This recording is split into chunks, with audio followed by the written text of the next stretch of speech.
Shalom everyone, we are in Parashat Mishpatim, which is one of the most important parashot in the whole Zohar, because we have to understand where are we standing. We are on chapter 21 in Exodus, ואלה המשפטים אשר תשים לפניהם, and just in the middle of this amazing saga, Exodus, the pillar of fire, the pillar of smoke, Mount Sinai revelation, people getting out of their souls, it's suddenly, you shouldn't do this, you shouldn't do this, if you do this, you get that, if you do this, you get that, if you do, all of an eye for an eye, tooth for a tooth. It's, what is Mishpatim? Mishpatim means laws. In Israel, you go to law school, you go to study Mishpatim. And that's the laws. The whole part of the Talmud that is talking about the laws, like Baba Kama, Baba Matzia, Baba Batra, all of these are based on this parasha. Okay, so it's such a letdown. It's like in the middle of this exciting event, law school. Who has the patience for that? You're watching a movie, and in the middle of a movie you have a class, right? It's like you leave the movie theater. You go out. But the Zohar always saves us, right? Because you have to remember, we're still on Mount Sinai, and the key we read last week, Parashat Yitro. What did we say? We said that on Parashat Yitro, we said that the moment God started to speak, Parchu nishmotehem shel Israel, the souls of all the children of Israel took off. Simply took off, got out of their bodies. And now we experienced, the Zohar says, we experienced the 2 tablets, all the 10, whatever the words of God, we experience it, and v'kol ha'am ro'im et hakolot, and the whole nation see the voices. Okay? How can you see voices? So the Zohar explains. Every word coming from above flew around and came, and when it was engraved in the stone, the sparks came out. And then the Zohar gives us the animation, like a tree of 70 branches. Each branch branches more into more branches, and all of these branches basically give you what we call parallel universes, which means if you do this, that's what happens. An hour later, a day later, a week later, a year later, 10 years later, 50 years later, all of this stuff, 100 years later, 2 incarnations, 5 incarnations, 1,000 years later. So when you see how everything branches out, step by step, level by level, you see the picture that is brought to us in Parashat Mishpatim, which means, what are the laws of this universe? When you say something good, what are the results? What kind of positive energy do you create? Where that energy is taking you to? And if you say negative words, where does that take you? The next level, in the next stage, the next week, the next month, and so on. And how many cycles do you have to go through in order to cleanse the negativity, and what the positivity does to you, and where does it take you to the next stage? So about every aspect of our lives. So when we read Mishpatim, the Zohar says as follows. Ve'ela mishpatim, again, chapter 21 in Exodus, verse 1. Ve'ela mishpatim asher tasim lefnehem. These are the laws you will put in front of them, says Rabbi Shimon. These are the rules. Inun sidurin de gigula. These are the rules of reincarnations. The dinin de nishmatim. These are the judgments of the souls. Deidanu kol chad v'chad lekabel onsho. Which means, these are the judgments of the souls that are coming and reincarnating again and again to this physical world. Each one gets according to its deeds. So, you look at Parashat Mishpatim, And now it tells you the most fascinating thing in your life. This is how this universe works. This is how things are done. You do this, that's what happens. You do this, that's what happens. You want to understand why did you experience what you experienced this morning, this afternoon, the next day, 10 years ago, whatever. It goes step by step, cause and effect. And this is the programming. Now, you want to get the best. This is what you should do. You don't want to get the best. You want just to wander around and just to stumble into all kinds of pits. Oh, that's what you do for doing that. So Parashat Mishpatim is basically like the collection of all this animation that we experience on Mount Sinai. This is how it works. Whatever you go through is a result of whatever you create. You create positivity, that's what happens. You create negativity, that's what happens. In what field? In what direction? All in this parasha. So, now that we understand that, now we can read the next verses. First verse number 2 in chapter 21. כי תקנה עבד עברי 6 שנים יעבוד ובשביעית יצא לחופשי חינם. When you buy a Hebrew slave, he will work for you 6 years. On the 7th year, he will go out to freedom. Okay? But today nobody buys slaves. Most of us don't live in countries you buy slaves. Okay? It's illegal in most countries. And here we're talking about a Hebrew slave. Okay? This rule does not apply. So what is that about? Because it doesn't apply to us for many years. Isn't the Torah eternal? Of course, says the Zohar 2,000 years ago. Yeah, we can talk about slaves, but we are talking about something deeper than that. אמר להם רבי שמעון, said רבי שמעון, חברים, friends, כאן הזמן לגלות כמה סודות נסתרים של גיגול. This is a time to reveal some hidden secrets of reincarnation. כי תקנה עבד עברי 6 שנים יעבוד. When you buy a Hebrew slave, he will work 6 years. Okay, what is that trying to tell us? היינו, which means, כשהנשמה מתחייבת בגיגול, when the soul has the need to come back in another lifetime, או מחמת עוונות, either because of sins, which means, what's a sin? A sin is an occasion that a person is acting in a way that creates negative forces. These negative forces that we create, we have to eliminate them before we move on. So, why do people come back in another lifetime? So, as we say, and that has to be really important to understand, for people who never heard about this thing, but is there a real reincarnation in Judaism, in the Torah? Of course there is. Here we just read about it. But what is the purpose behind reincarnation? And the purpose is very simple. It's a package deal together with monotheism. Because if we said that the message of monotheism was there is a loving, positive God, His endless light and compassion, endless bliss. This bliss just wants to share. However, we cannot receive anything for free because there are no free lunches. Why? We were created in the image of God, and therefore we cannot receive favors. We have to earn it. Okay? Now that means that we were created for one person, which is to receive the bliss from the Creator. However, what happens if a person comes to this world and he just gets lost? Why? Because we have a body, and the body comes with a consciousness, and that consciousness is called the evil inclination, which means blindness, pride, that is blindness, addictions, which is blindness. Okay? You know, when you know what's wrong for you, what's not good for you, and you still do it, it's called addictions.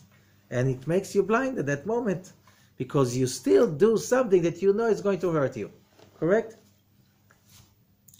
All of that is giving us free will. The point is, what if the person dies miserable? Which is very common. If the person dies miserable, which means he didn't get the joy that the Creator, prepared for him, which means you didn't complete your mission. So it says, if the end is well, all is well.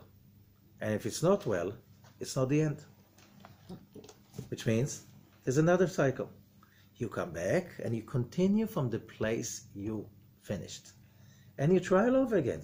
And then you come to be born in a family, in a body, in an environment that fit exactly your needs to find what you're looking for.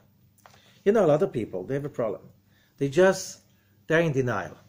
If I was just born to wealthier parents, if I was born to, with a nicer body, if I was born in a different era, you're born exactly at the time, the place, the body, the DNA that you needed to get what you're looking for. Okay? Not for somebody else. What you're looking for. Okay? Got it? Move on. Very simple. Very simple. No mistakes. The system does not make mistakes. You think there's a mistake? It doesn't make mistakes. Okay? If you think there's a mistake, the problem is not with the reality, the problem is with your logic. Like usually. You know, people look at something and they say, this is impossible.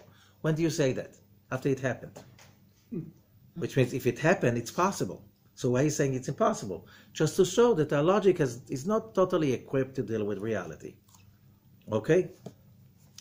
So, getting that and contemplating on that, and that you have to learn some Kabbalah classes to get into this thinking so you understand that whatever we go through is a list of to-do stuff, right? To-do list. That every person we meet, every occasion we have any kind of a challenge, it's all for our benefit to achieve what we didn't achieve in past lives. Which means, you want to become the best you can? Start realizing that whatever happens to you has to happen. Now, what can you get out of it? The best. That's your question. Now, starting to make a deal like, God, if you didn't do this to me and you didn't do this to me, if you did this, didn't happen, you're not realistic. You're not realistic. Simply, you're in the wrong business. You're in the wrong business. Only when you start to realize that whatever happens to you is exactly what you need, and then you look at each event and circumstances and condition as an opportunity, only then, says Rabbi Isaac Luria, you start, you're talking business. You're starting doing the right business. If you don't get it, you're wasting time. You're wasting your time, everybody else's time. And you meet a person like this, you realize immediately they waste your time. They're not here. They're not present. They do not use all. I learned something, my own experience. When you want to do something, and you really have a goal and a vision, usually whatever you need for that is all around you. No, I have to bring something from Australia till I get the permits and will come. It's all around you. Start with what you've got right now. And you know what? You will find out. It's there. It was there before even you knew. Everything was pre-planned. When? In the beginning, when God created the heaven and the earth. And there was a night and there was a day. One day. What do you mean one? When you need to bring something from Australia, it means you're not one. You want to get united with what you want. In the beginning, everything was there. Right now, we have to get it, but it was there already. It was there before even you knew it's there. That's how the universe was started. Okay? Now, God messed it up a little bit. And He spread it around. Like people pay money for other people to take a beautiful picture, cut it into pieces, put it in a box, and you want to put it together. It's called a jigsaw puzzle, right? Why would you pay someone to cut a nice picture into pieces? Because you want to put it together yourself. So we're playing the puzzle game. When things are spread all around, you feel much better when you put it together, and I put it together. Okay? Like playing the puzzle. But usually, what you need is around you. You just have to realize It's around you. So, let's go. So when the soul is coming in because of the sins, what do I mean the sins? Because of whatever negativity we created in the past, you can't move on before you remove it. And also because it's not, we're not here just to pay for our debts, we're here to live and celebrate our lives. And that means connect to the light of God. That's what we all, we study Kabbalah, you learn. The first rule of life is whatever we want is only the light. So, whatever you do, there's one show. The show is the light show. How do I get the light with the current circumstances? That's what it is. There's no other story. There's one story. The question is, how do you fit it in with what you're going through? Now, the Torah and the mitzvot are the vehicles, the venue through which we achieve the light, which means the spiritual connection and the spiritual actions. It's consciousness and actions that they connect you to the light. Let's say, a lot of people think that mitzvot is good deeds. No. Not every good deed is a mitzvah. Mm-hmm. When it's a mitzvah, when you make the good deed because it's nice to do it, that's a good deed. What makes it a mitzvah? When you make the good deed, when you do it, in order to connect to spiritual light and to bring the light from the upper world to this physical world, by your action, that's called a mitzvah. A mitzvah is a two-dimensional act. When you put together, that's a word from the word sevet, to team. When you put together a spiritual consciousness and energy with a mundane physical event, only human beings, as we said many times, can do that. Animals are not capable of that. They don't have the multi-dimensional aspects. However, some people, they just use only that animal consciousness. They can't perceive that two dimensions to everything you do. They have only one single dimensional universe. Whatever I see, that's whatever exists, and there's nothing else but that. That's very similar to animals. Okay? Once people were saying, researchers, what separates humans from animals? Language. You know what? They found out animals have language. They communicate with language. They can tell you, where is this, where is that, what is it, it's good for you, not good for you. Making tools. They found out lately, animals can make amazing tools. They plant them, they make them, they cut them, they prepare them, whatever. So what makes you human? The ability to live in both dimensions. Okay? Now, if you're a scientist and you have a PhD in whatever, and you believe only to what you see, you're a beast. And that means you are the level of nefesh. Nefesh is the beastly level.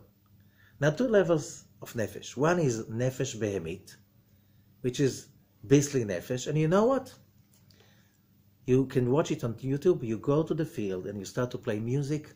Cows love music. They follow you. Okay? So the fact that you love music, you even go to a concert, does make you more intelligent than cows.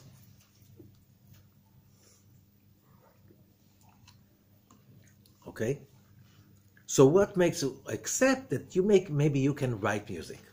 Okay? Oh, that's called nefesh sichlit. That's still nefesh, but it's a mind nefesh. You can plan, you can, but animals also. There are animals who build, right?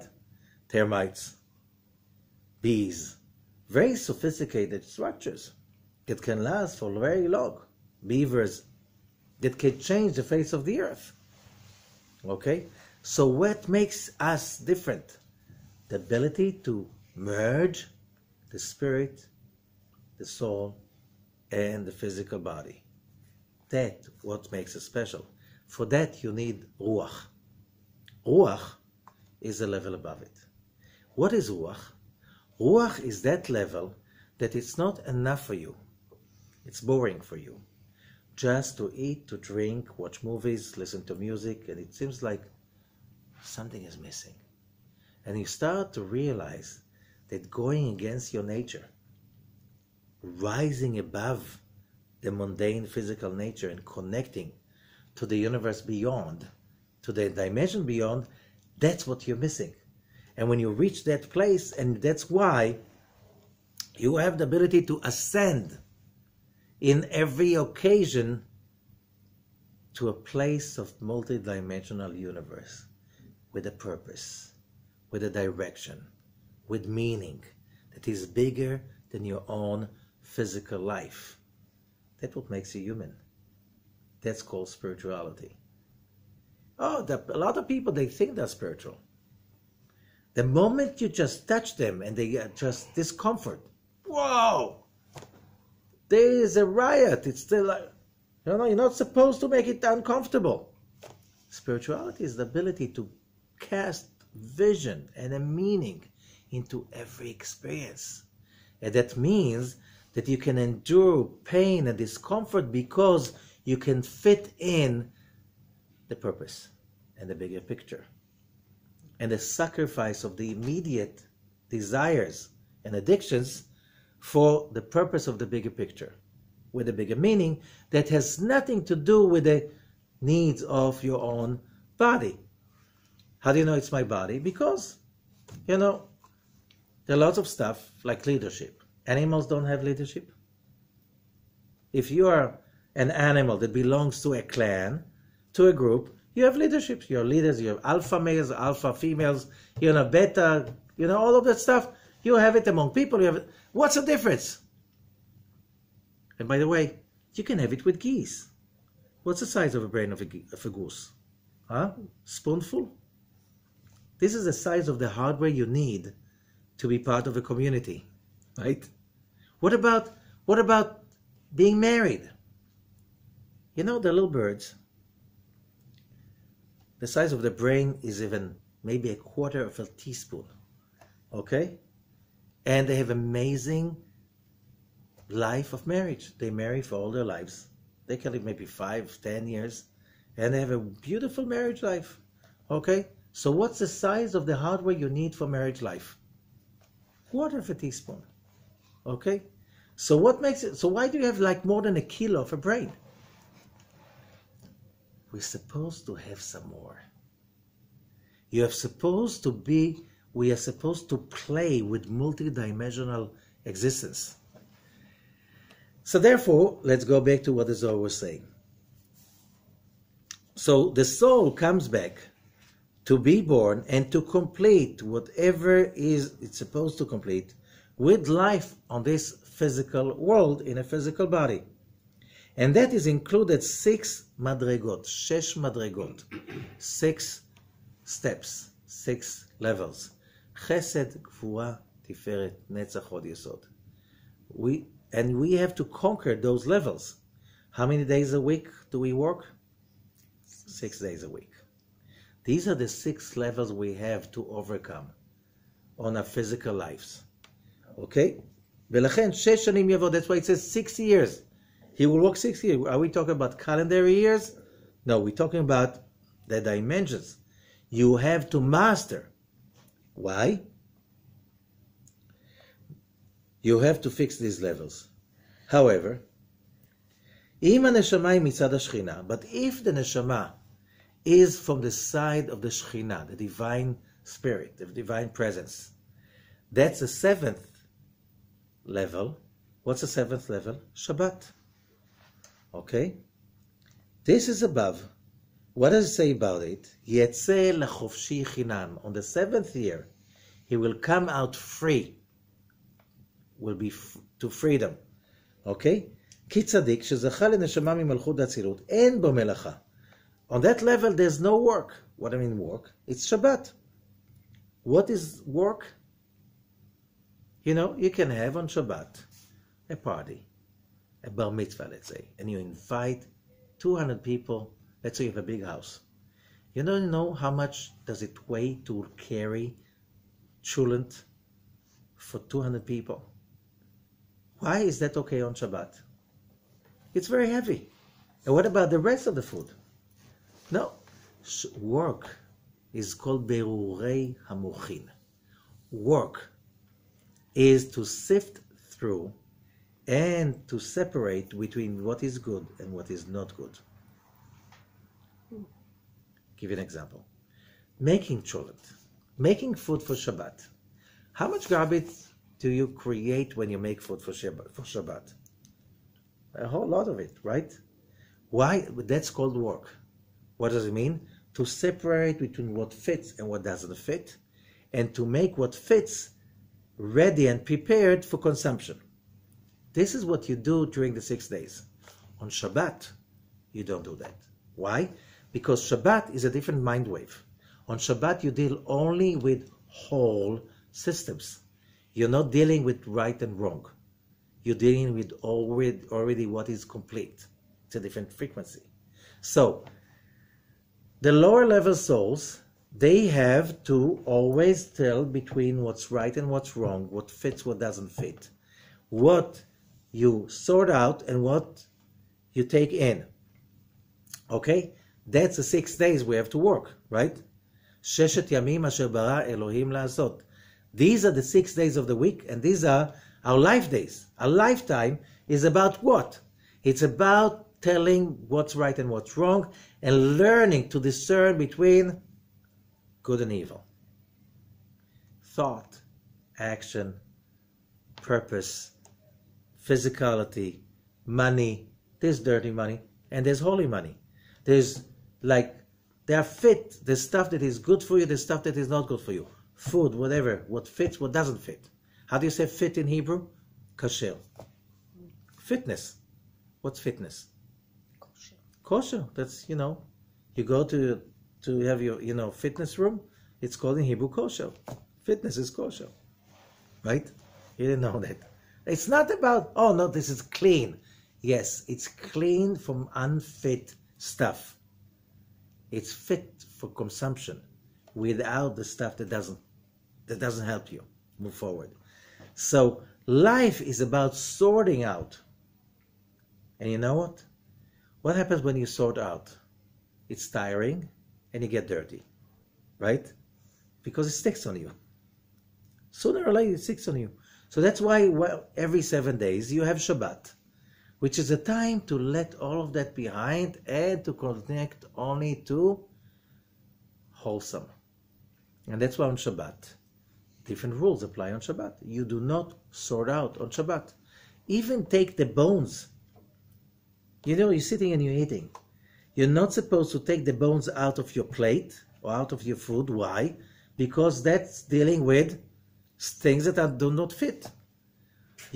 Right? You don't want that wavelength. You want to be focusing only on what is wholesome. And when you connect to that wavelength, you start to remember what you're here for. You're here for the completion, for those moments of wholesome, of completion, and you say, if I came to this world just for that moment, that's okay. It was worthwhile. That's what we're here for.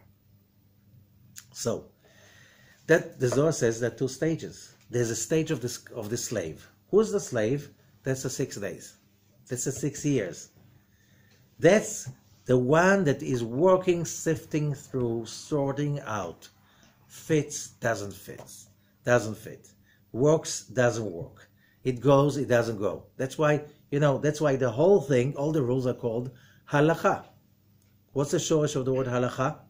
Olech. Does it go? It doesn't go. Goes where? Fulfillment, happiness, and completion. Does it go that way or it doesn't take you that way? Very simple. Nothing else. Nothing else. Okay, so realizing that leads us to sifting through and sorting out our emotions. An emotion comes up. What do you have to do? Sort it out. The emotions, I'm not ready for that. Not today. Why? When I woke up this morning, I decided that today I'm really going to focus on happiness and feeling good. Okay? Some emotions come up and they don't fit with that. So what do you have to do? You have to simply you have to mark it, identify it, delete. That's sorting out, right? What if I can't do it? Then I'm a slave. A slave is someone who has no control. Okay? So when my soul, are we really slaves? Yes, we are. We all have our addictions. We all have the emotions we're addicted to. We all have the emotions we're not ready yet to realize we're better off without them. And we all have those emotions that we're already knowing they're not good for us, but we didn't finish the sorting out procedure. Why? They keep coming. If they keep coming, it means what? I didn't finish with it. Or I didn't finish with me. So the question is, do you kill them or they kill you? Like, what do you prefer? Okay? So, that means that all our lives is a gilgulim, rolling through. Why? Because everything goes like a spiral. You didn't do it with the first wife, you have to do it with the second wife, then with the third wife. Now, why all the wives are the same? No, the wives are not the same. Your slavery is the same. But as long as you blame your wife, you're a slave. Did you notice slaves have the tendency to blame? And when there's free people, they take responsibility. Okay, I got it. I know what's the problem. I'll fix it. And you don't leave till you fix it. Right? That's a difference. So we have to climb up those levels of consciousness. And you know what? Some of them we did already. We have some issues that you face the issue and you deal with it so nicely with such a majestic way that your friends are like, how do you do that? And there are things that you can't bear. You're enslaved to it. It makes you really miserable, and you see a friend that, how can you do that? So how do you know what I'm here for? The stuff that bothers you the most, that's what you're here for. Why? Stuff that since you were being a kid, you managed to control nicely and majestically. That was done already in past life. This is not yours. That's a loaner from your past life. So what really is mine? How can I justify being here in a body? I'm looking inside. I'm looking for the stuff that was impossible years ago. And today, it's like, that's me. Why not? It is possible. This is mine.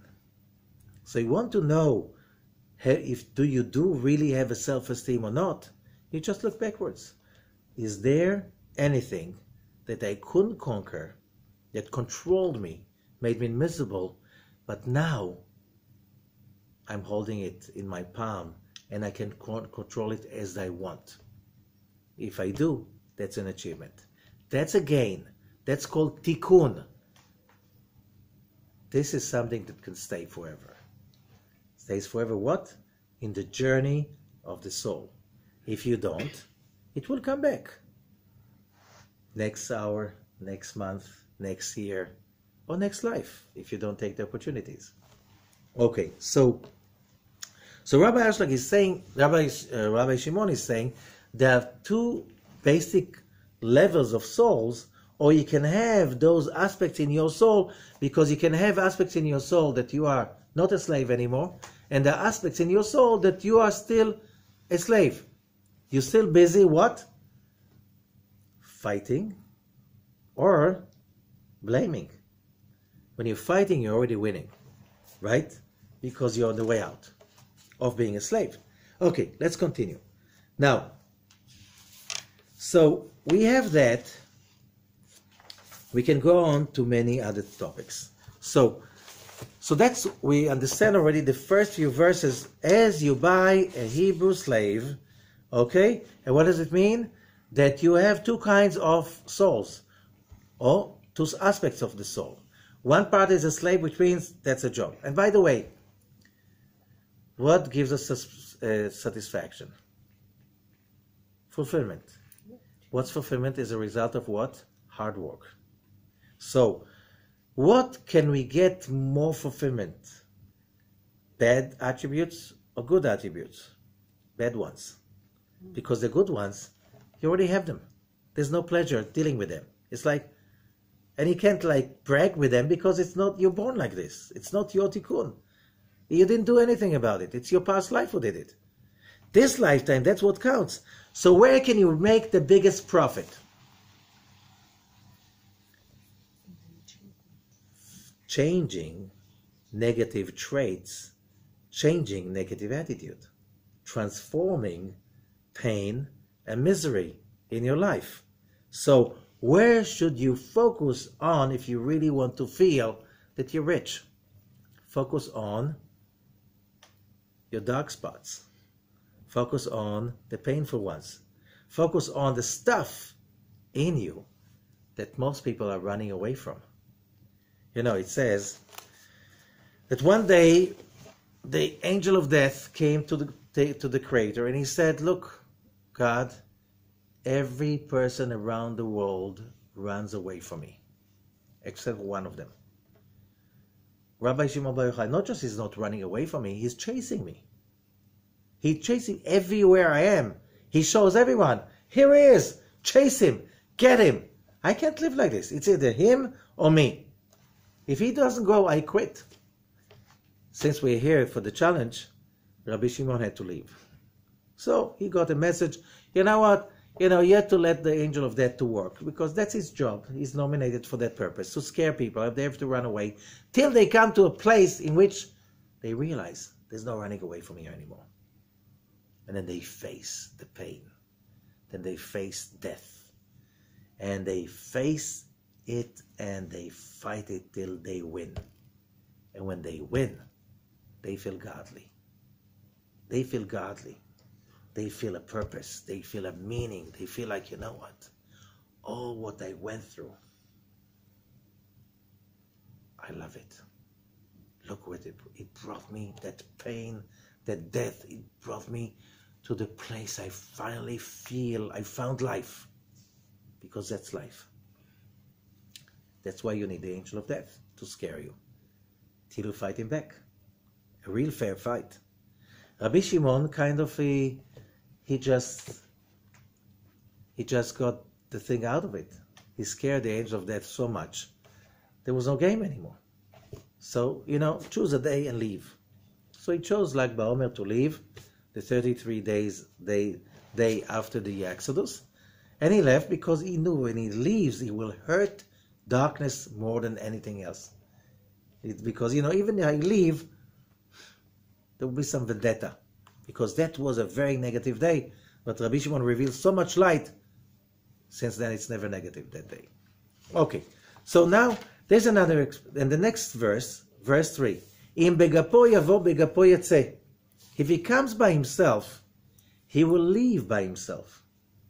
And that means, what is Zohar saying? אם נכנס אדם יחידי לעולם הזה בלא תולדות, ואינו רוצה לעסוק בפריה ורבייה, ויוצא מהעולם הזה יחידי בלא זרע, הולך הוא כאבן בכף קלע עד מקום צור החלמיש ונכנס שמה. Okay, there are few explanation. The simplest one is that says, if אם בגפו יבוא בגפו יצא, אם בעל אישה היא ויצאה אשתו עמו.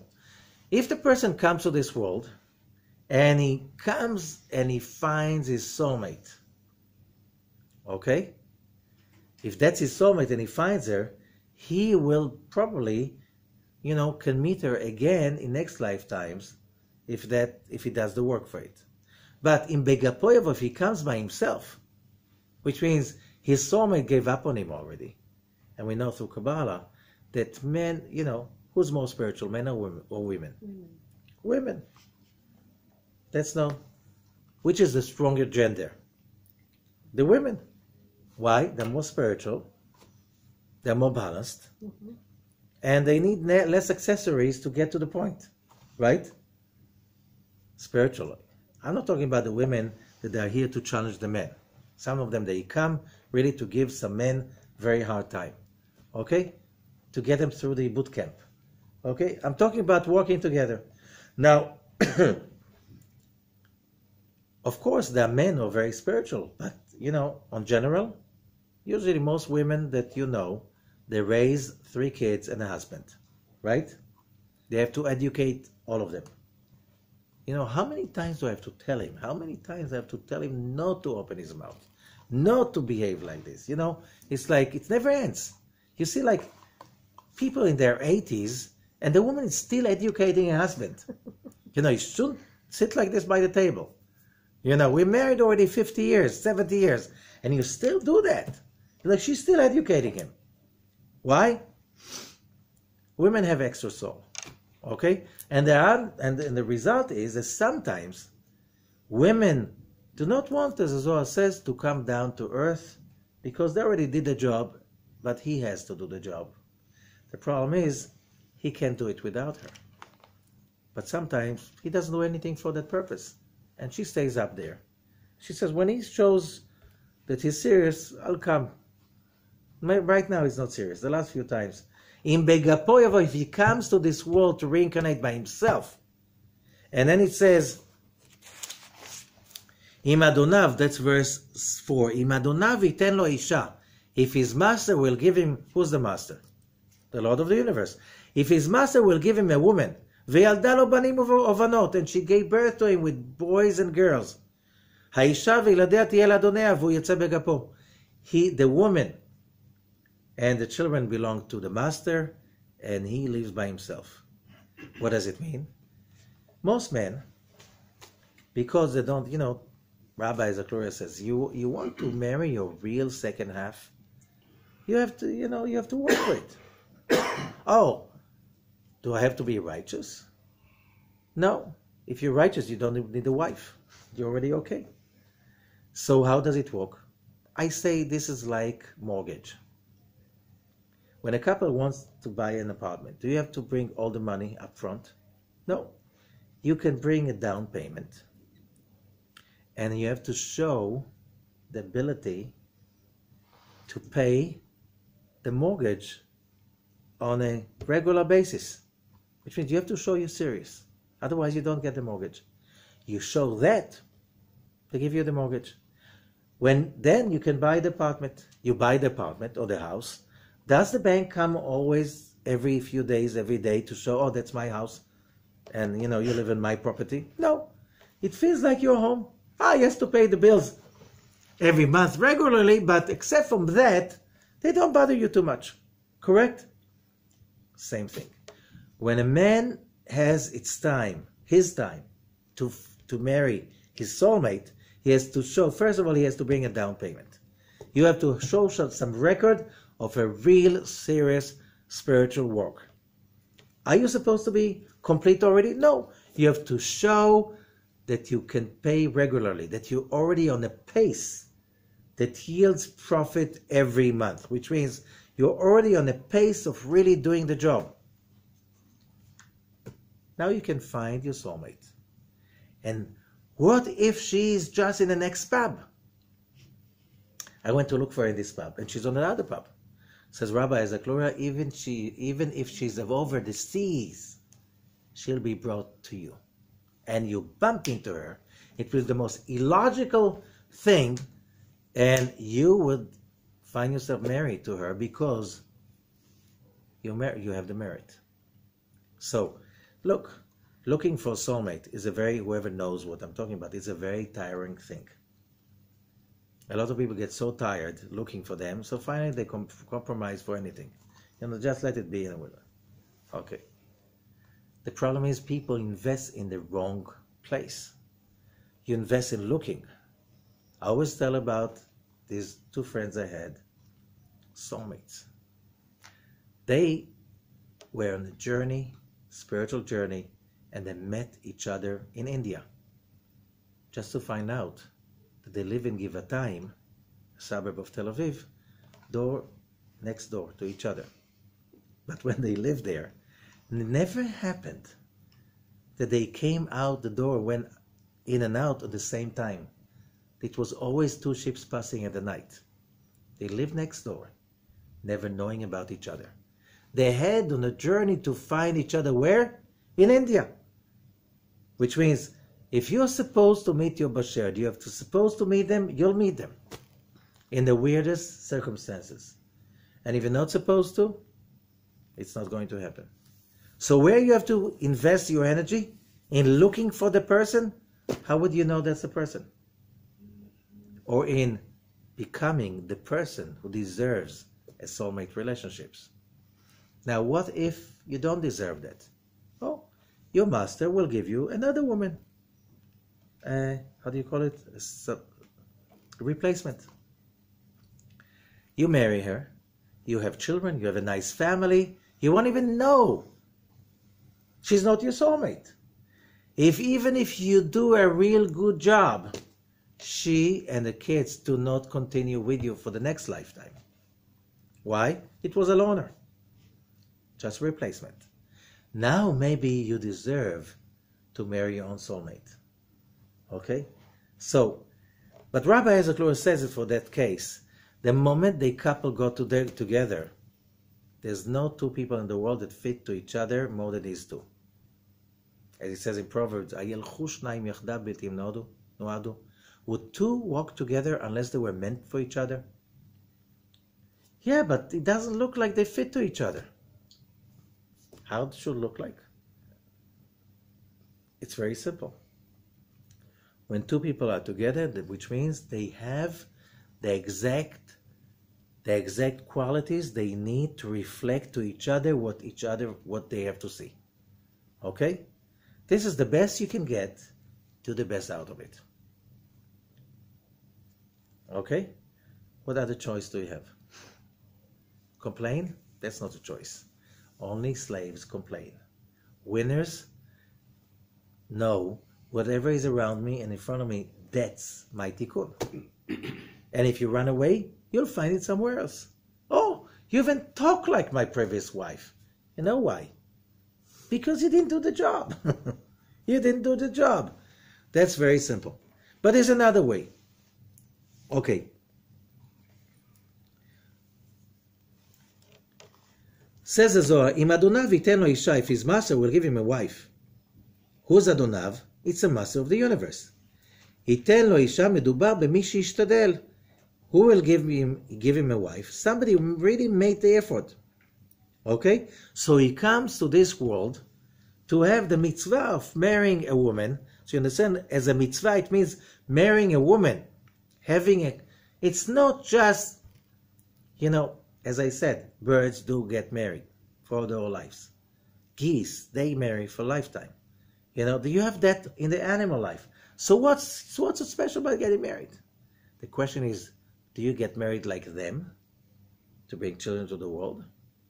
Or do you get married because you want to bring more light to the world? And that's why in the wedding, the blessings are vivnelo binyan de'ad, to build an everlasting temple. Building a marriage life is like building a temple.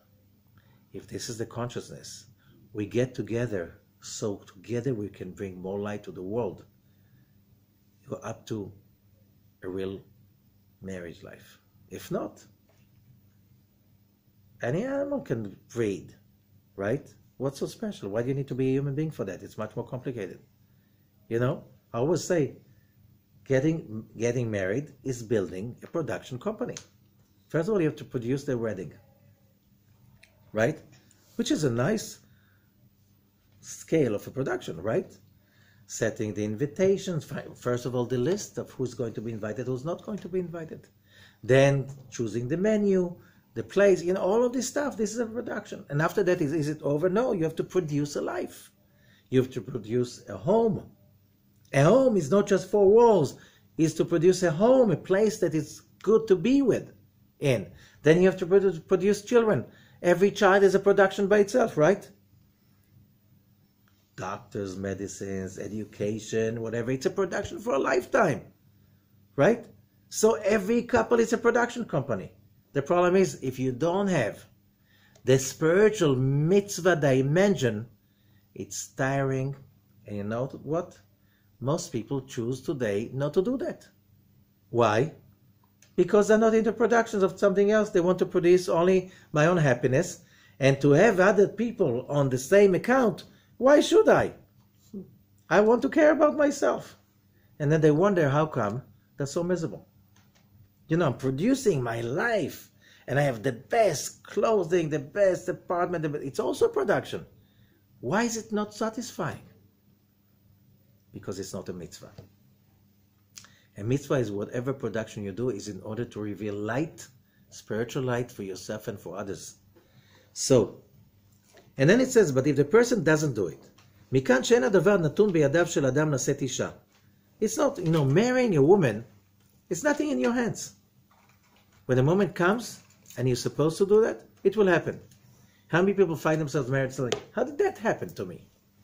And how many people, they try and they try and they try and they try. It doesn't go. Why? It's nothing in your hand. You're trying in the wrong direction. You're trying in the wrong direction. Trying in the right direction. Be the person who can marry a soulmate. That's where you try.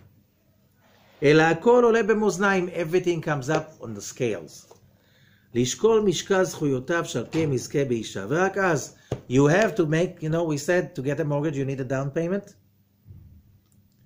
Do you have any savings of good deeds? Not good deeds, mitzvot, of really acting on the spiritual dimension of this life and this universe?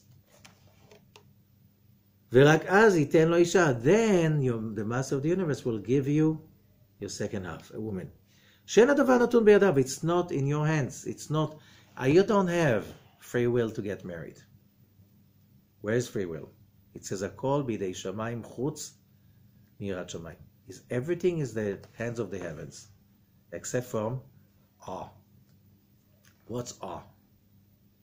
If you're in awe of the greatness of the heavens and the earth, of the creation, are you upset? You can't get upset. Are you jealous? You cannot get jealous. Are you hateful? You can't be hateful. Why somebody's hateful? He thinks somebody did something unjust to him, let's say. Okay? He thinks that he knows better, and he has enough ego to think that he knows better. But if you are in awe that everything is for a reason, you have no excuse to hate anyone. If that happened, so probably that was the best for me to happen, and let me focus on to find out how can I get the best out of it. And instead of blaming and hating, I'm just producing and generating and creating. So I turn the lemon into a lemonade, right? And I get the profit from everything because there's a profit in everything. When there is a depression, everybody becomes poor? No. The richest people become rich only when, because they buy when everybody sells. Right? Because they don't look at it as a depression, they look at it as an opportunity. They look at the upside and not on the downsides. ואיזו אישה, and what woman? זו שאינה שלו ולא יהודה לו. איזו היא? אותה שהייתה מיועדת לאחר, והקדים זה לבקש רחמים. So, it happens that a woman comes to this world for a soulmate. She was meant for somebody to be her soulmate. However, that man didn't do what it takes to marry his own soulmate. So she doesn't marry him. Why? He didn't do enough for that. So she's already here, so she might as well not waste her time and be there for someone else. So then she marries to someone else, and that's what it means. You marry someone by yourself. Your master gave her to you. She's not really your soulmate. But she marries you because that's what you need for right now.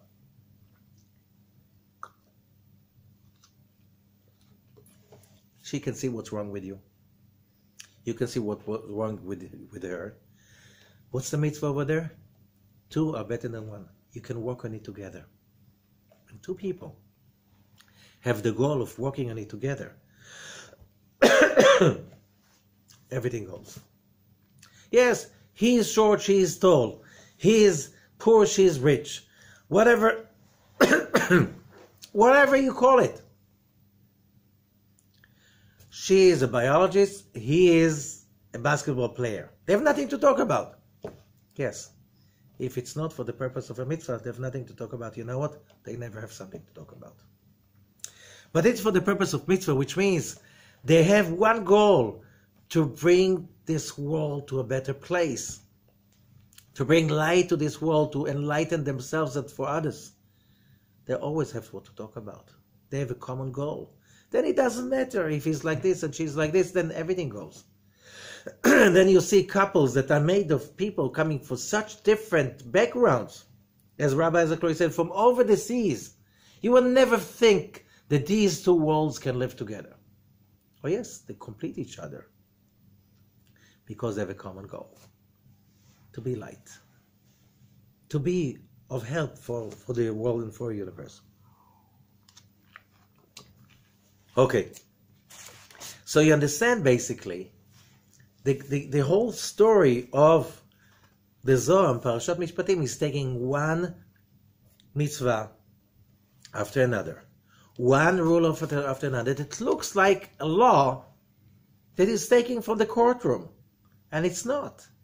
And that's why the parasha's name is Mishpatim. And what Mishpatim means? The word Mishpatim,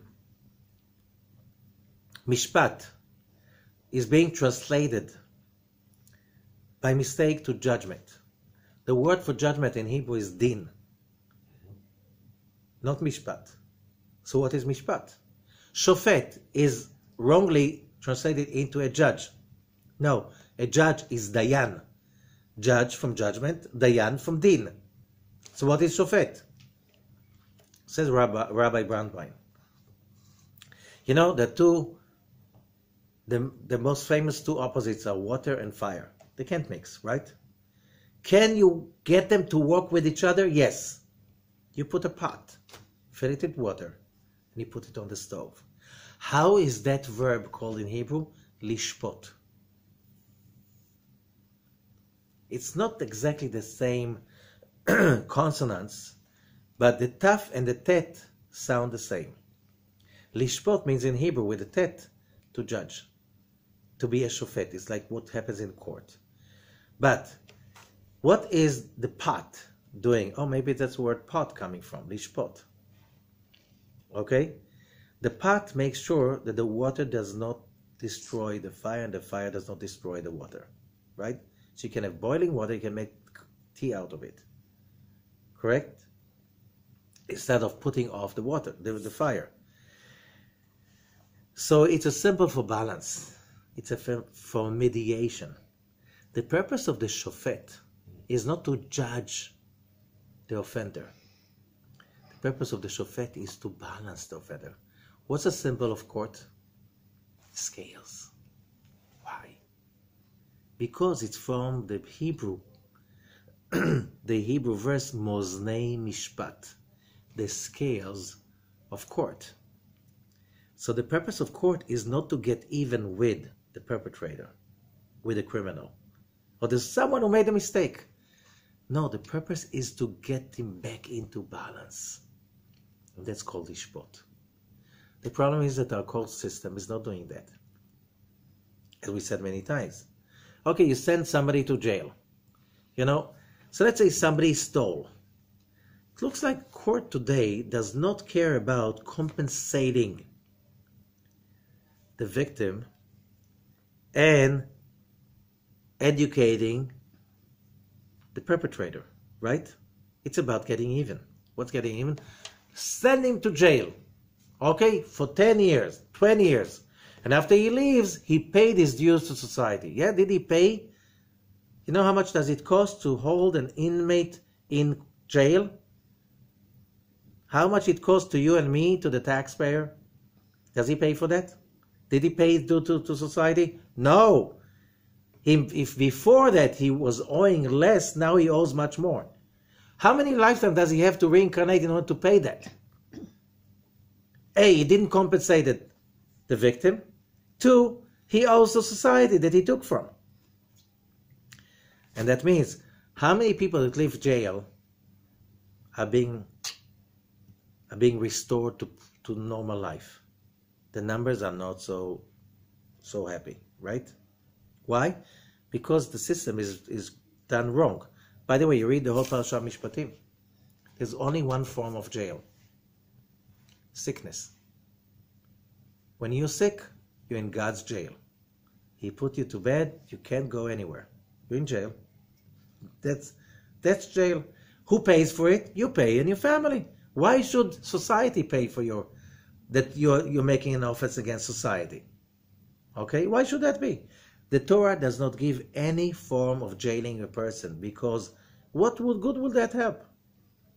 The worst case, first of all, you have to compensate whoever you hurt. What if you don't have enough money? You sold it. You don't have it anymore. You wasted the money. Okay? They sell you as a slave. Who do you sell you for? 2, only people can serve as your mentors. So now you work for them. They pay for you. With that money, you compensate the victims. Meanwhile, you work for them for 6 years. You become, and then you learn how to become an active, positive person, as we said last week. The biggest important choice of a person is his society. You're being sold to someone who can give you and provide for you the right environment. 6 years being in an honest, hardworking, positive, spiritual environment will get you on tracks. That's healing. And that's what's called lishmot. Judging is to get even. Does pain fix pain? Does revenge fix negativity? Never. So, you go the whole all of these, you read Parashat Mishpatim, if that happens, so that's what has to be done. It's all about one thing. It's about compensation and reparation and repairing and fixing and correcting. And that's why this parasha, this week, is considered by the Kabbalists as a week that has so many openings for us to cleanse, to pay back, to repair, and to connect to the best we can be connected, and to get back on tracks. Good luck for everyone, and thank you so much.